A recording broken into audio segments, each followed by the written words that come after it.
केंद्रीय लोकसेवा आयोगाच्या परीक्षांमध्ये महाराष्ट्र राज्यातून 90 पेक्षा अधिक विद्यार्थी यशस्वी झालेत। यशस्वी विद्यार्थ्यांचा सुराज्य फाउंडेशनच्या वतीनं सत्कार सोहळा आयोजित केलाय। हा सोहळा 29 जून रोजी वारणा नगरच्या शास्त्री भवन जवळील पटांगणात होणार आहे, अशी माहिती सुराज्य फाउंडेशनचे अध्यक्ष NH पाटील यांनी पत्रकार परिषदेत दिली।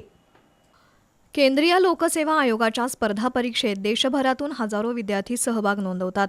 यावर्षी महाराष्ट्र राज्यातून 90 विद्यार्थी या परीक्षांमध्ये यशस्वी झालेत। अशा विद्यार्थ्यांचा सत्कार करण्यासाठी तसंच त्यांची मनोगतं नवोदित विद्यार्थ्यांपर्यंत आणि सर्वसामान्य नागरिकांपर्यंत पोहोचवण्यासाठी वारणानगरच्या सुराज्य फाउंडेशनच्या वतीनं दरवर्षी या गुणवंत विद्यार्थ्यांचा सत्कार केला जातो। या सत्काराला उत्तर देताना अनेक यशस्वी विद्यार्थी आपली यशोगाथा लोकांसमोर मांडत असतात। त्यांची प्रेरणा घेऊन इतर विद्यार्थीही त्याचं अनुकरण करून स्पर्धा परीक्षेला सामोरं जातात। त्यामुळे सुराज्य फाउंडेशनच्या वतीनं दरवर्षी हा कार्यक्रम घेतला जातो। यंदाचा सत्कार सोहळा 29 जून रोजी वारणानगर इथल्या शास्त्री भवनच्या पटांगणात घेण्यात येणार असल्याचं सुराज्य फाउंडेशनचे अध्यक्ष NS पाटील यांनी पत्रकार परिषदेत सांगितलं। हा सोहळा दुपारी 1 वाजता सुरू होणार आहे, असे यावेळी सांगण्यात आलं।